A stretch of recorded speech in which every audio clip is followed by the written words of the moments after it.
আসসালামু আলাইকুম। আমার হাতে যে কাজটা দেখতেছেন এই মোবাইল ফোনটা চার্জের আইকনটা শো করা না। এটা কিভাবে সমাধান করব, কিভাবে কাজটা করব, কিভাবে হবে ভিডিওটা সম্পূর্ণটাই দেখুন। এই ধরনের সমস্যাগুলি তুলে ধরার জন্য আমি ভিডিওগুলি বানিয়ে থাকি। কাস্টমাররা বলতেছে অন্য জায়গা থেকে কাজটা করে নিচ্ছে, করার পর আর মোবাইল ফোনটার চার্জের আইকনটা দেখায় না। আমি খুলে নিচ্ছি, খুলে নিয়ে দেখতেছি সমস্যাটার সমাধান করে দেব। ভিডিওটা স্কিপ না করে ভিডিওটার সাথে থাকবেন। এই ধরনের টুকিটাকি সমস্যা তুলে ধরার জন্য আমি ভিডিওগুলি বানিয়ে থাকি। সর্বপ্রথম চার্জিং সকেটটাকে রিমুভ করে দিয়ে দেখতেছি লাইনগুলি ঠিক আছে কিনা। চার্জিং পোর্টের যে দেখতেছি চার্জের আইকনটা কেন দেখায় না, সমাধান করে দেব।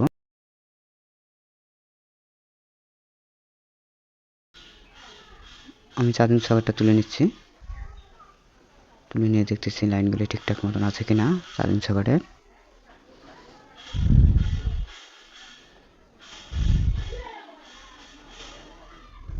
আমি এটা তুলে নিচ্ছি, তুলে নিয়ে দেখতেছি চার্জিং সকেটের লাইনগুলি ঠিক আছে।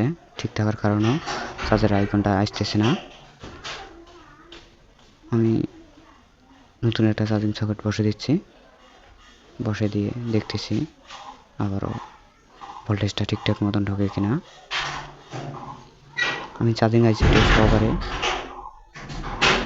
হিট দিয়ে দেখতেছি, না হলে আমি পরিবর্তন করে দেবো। প্রথম স্টেপে কাজটা হবে কিনা আমি ভালোভাবে পরিষ্কার করে নিচ্ছি।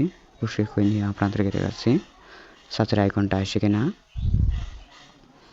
ভিডিওটা যদি একটু হলেও করে আসে ফলো, লাইক, কমেন্ট দিয়ে পেজটার সাথে দেখবেন। আমি মাদারবোর্ডটা ফিটিং করে নিচ্ছি, চার্জের কানেকশন দিয়ে দেখতেছি চার্জের আইকনটা আসে কিনা।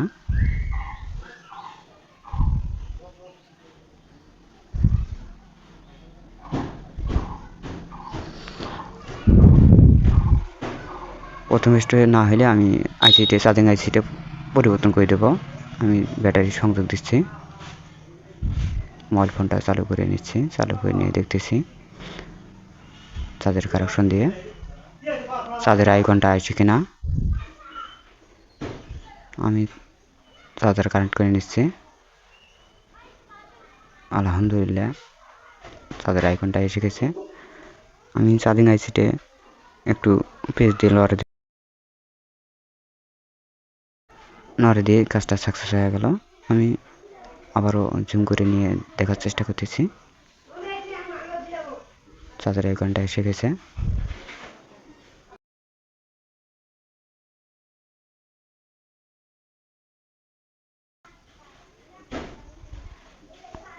এই ধরনের নতুন নতুন ভিডিও পেতে পেজটার সাথে দেখুন। ভালো থাকুন, সুস্থ থাকুন, আল্লাহ।